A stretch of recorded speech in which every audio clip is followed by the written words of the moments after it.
So, a new Predator movie has come out. I guess it's a better time than ever to do my own personal ranking on the entire series of Predator movies, so let's get started.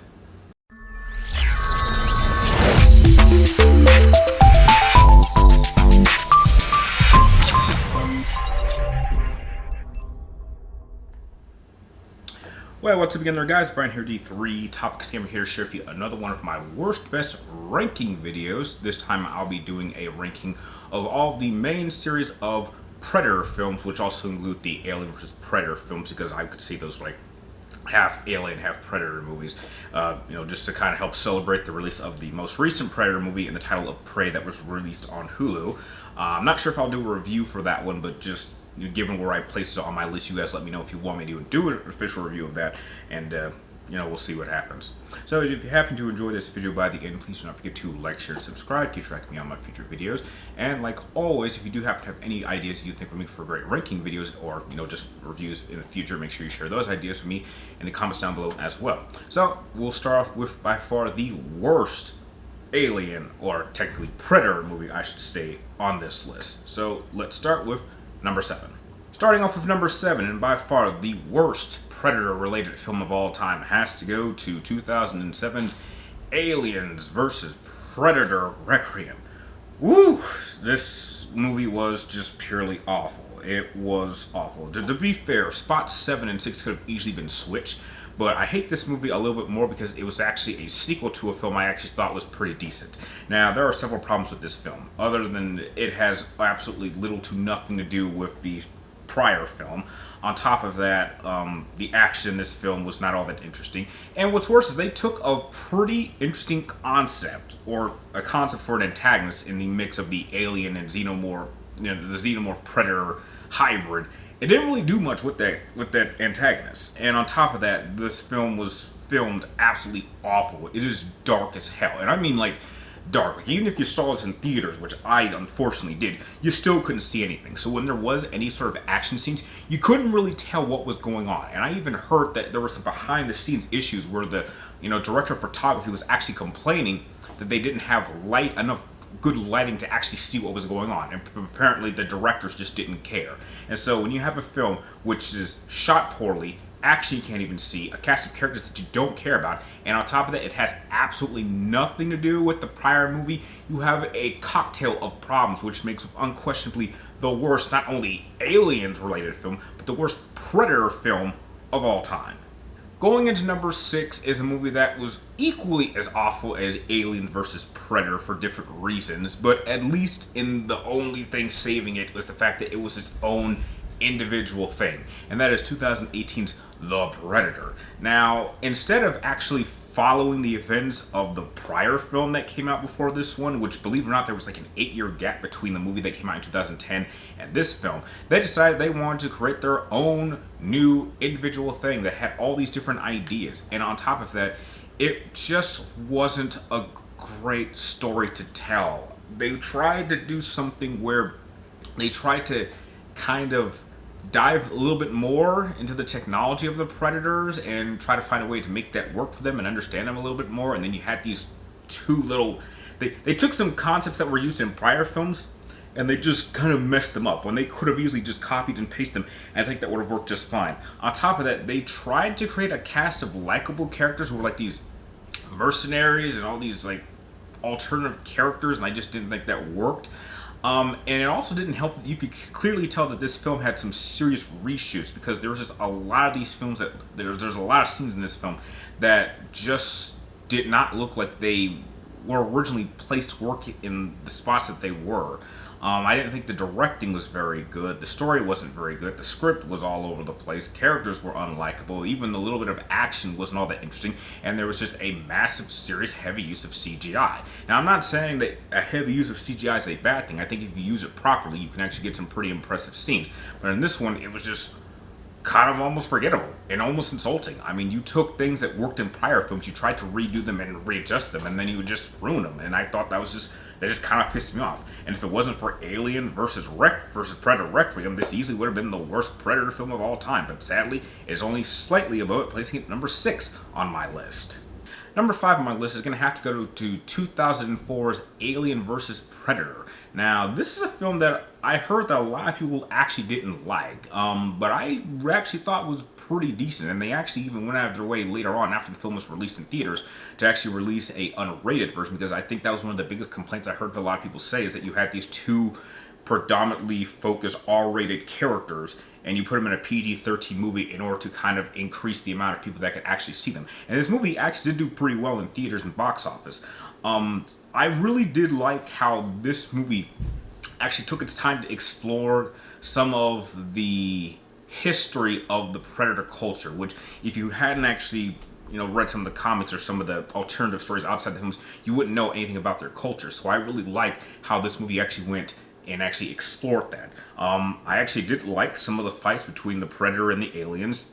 There weren't that many. I liked the little team up they had at the end, and I really kind of like how this movie set things up for a possible future film. Sadly, I wish that they had actually focused on trying to make a good sequel to this film than what we ended up getting, which was just a godly mess.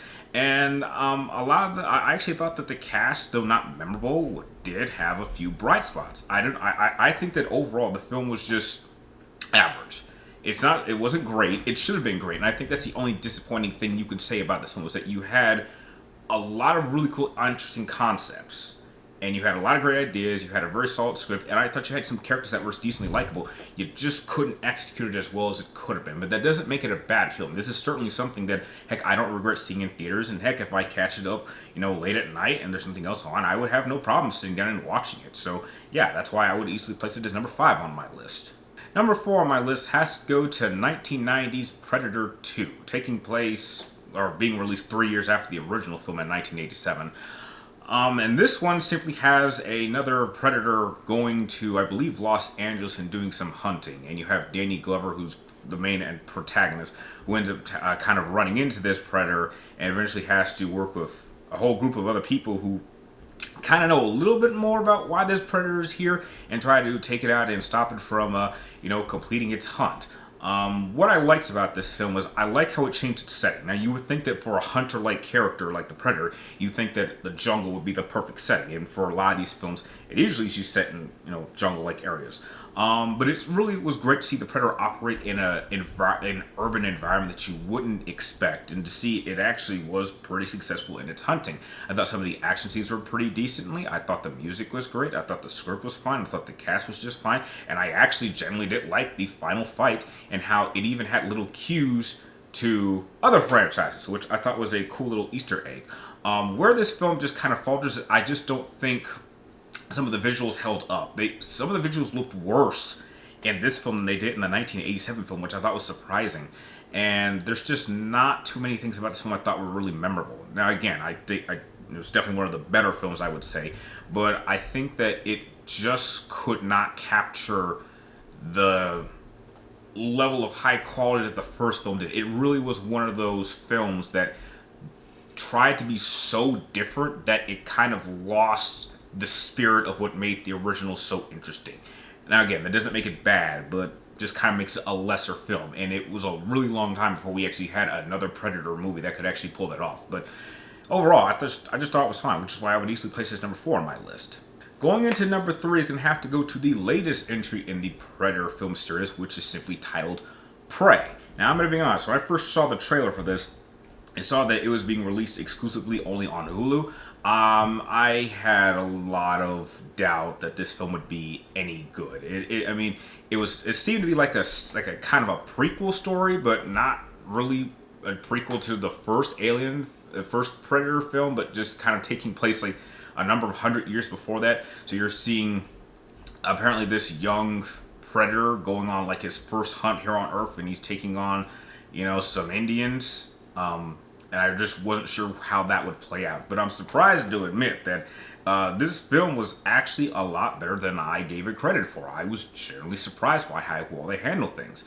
I thought this Predator was probably, I'm not going to say the most threatening, but I think that he probably had the most screen time out of any Predator, perhaps. And he had a lot of really cool weapons. can't say he was the smartest, because he does make a number of crucial mistakes, and he takes quite a beating over the course of the film, which kind of shows you just how tough these things are. It did kind of bother me how the Indians were speaking perfect English. I thought it would have been better if they were actually speaking Comanche. I mean, I don't think anyone would have a problem with people reading subtitles. I think that would have made the film a little bit more authentic. I did like how it actually went into some kind of social elements that existed at the time without, trying to make it too modern. I definitely did like some of the side characters. I thought this movie easily had some of the best action scenes we've seen in any Predator film, without question. And I think with how it ended, it did kind of leave me wanting to see a follow-up to this, as long as it stays with this story and we see what actually happens to the characters that survive this adventure. I really hope that we do get a sequel to this. And overall, it really was a great film. I was surprised, and I think I'm even more impressed when I go into a movie thinking that it's not going to be all that good, and it surprises me and ends up being better than what I was expecting it. I have a tendency to kind of give movies like that a lot more credit, which is why I will say that, yeah, this was actually a great Predator film, and if you haven't seen it by now, I would highly recommend it to anyone who can see it. Please see it, because actually Prey is really good, which is why it's number 3 on my list. Number 2 on my list has to go to 2010's Predators. Now, I really, really like this film. I would easily say that this film has a concept that kind of reverses what we've seen up to this point and actually executes it pretty well. Now, as opposed to every other Predator or even Alien style movie, or like linked Alien movie that we've seen, all of them took place on Earth. So what this film did is, instead of having to send like one Predator to Earth to do his hunt, let's take a group of some of the most deadly individuals on Earth and transport them to a planet that the Predators control and use it as a training ground. And I thought that was a absolutely brilliant idea, and I really liked how, just like in Alien vs. Predator, the first one, they actually did go a little more into the mythology of how the Predators like to operate, in which they like to bring people here and test out their armor and their weapons and their tactics and their abilities, and depending on how well they perform, they kind of are adapting and improving their craft on a planet that they control. I also liked how some of the characters were very, very different. I think some of these characters were very, very memorable. Didn't have as much action as I would have liked, but I thought what action they did have was pretty cool. However, it isn't perfect, and there are 2 main flaws that I do have with the film. It mainly has to do with the primary main protagonist of Adrian Brody, and I don't think he's a bad actor at all. I think he's a phenomenal actor if you give him the right part, but I do not think that he was the right person for the lead of this film. They tried a bit too hard to make him like the tough guy, and it really just didn't work. And when we get to the end of the final fight, I thought that it was a little too hard on the nose of them trying to reference the final battle of the first film. As bad or as average or as good as the other films had tried to do their final battle, I will give them credit that they tried to do something different and didn't try to flat out copy something that we had already seen. And that is primarily my biggest issue I have with the final battle for this one, was that they really did try to copy the first film almost to a tease, to the point where it's a bit distracting. Now, there are a few little differences, but overall, it's about like 80% plays out the same way. And that I thought was a little bit distracting. And it's just a shame that we didn't get a direct follow-up to this film, because I think had we done that, I think, we probably had a pretty awesome sequel, because I really did enjoy this film. And then, I don't have too many major complaints outside of those 2 issues that I have with it. Other than that, I do very much enjoy this film. I think that Predators is a great Predator film, but sadly it is only second to what obviously has to be number 1 on my list. And number 1 on my list has to go to, well, of course it was going to be the 1987 classic masterpiece original. What else could it be? I'm not sure how anyone could do a ranking and put any other Predator film above the original one. This is a classic, and it still holds up to this day. This is a absolutely incredible film, and it really set the standards to creating one of the most iconic, I'd say alien creatures we've ever actually seen. Now, this obviously tells the story of this high elite special forces unit getting sent into the jungle to take out this, I believe it's like this, this drug factory or something. And as they go through the jungle, they are systematically being taken out one by one. by something that is apparently hunting them. And they have to pretty much use their wits, their weapons, and all their inevitable skills in order to try to take this thing out and hopefully survive to hopefully tell the tale. This is easily one of Arnold Schwarzenegger's best films. I think that the characters are without question the most memorable cast of any scenes. It is so quotable. I've seen it so many times. It is just an instant classic and easily the best Predator film today. And it's just a shame that even after almost over 2.5 decades, it seems, maybe I'd say even 3 decades, a little more than 3 decades, they still have not yet to make a film that is able to eclipse this. And I think that says a lot. When you can make a film back then using the amount of practical effects and use of computer graphics were limited, and you make a serious amount of effectiveness as they did, that says a lot. That shows that this film had a fantastic script, a great cast, an impressive use of visuals, and wanted to make sure they made the best film that they could, and they did that in layers, which is why, of course, was going to be my favorite and best Predator film of all time. So that is my ranking from worst to best of all of the Predator films. So if you've seen all or most of these films, how would you rank them? Share your ranking of all the Predator films in the comments down below. And like always, thank you guys for watching. You're awesome, and I'll see you all next time.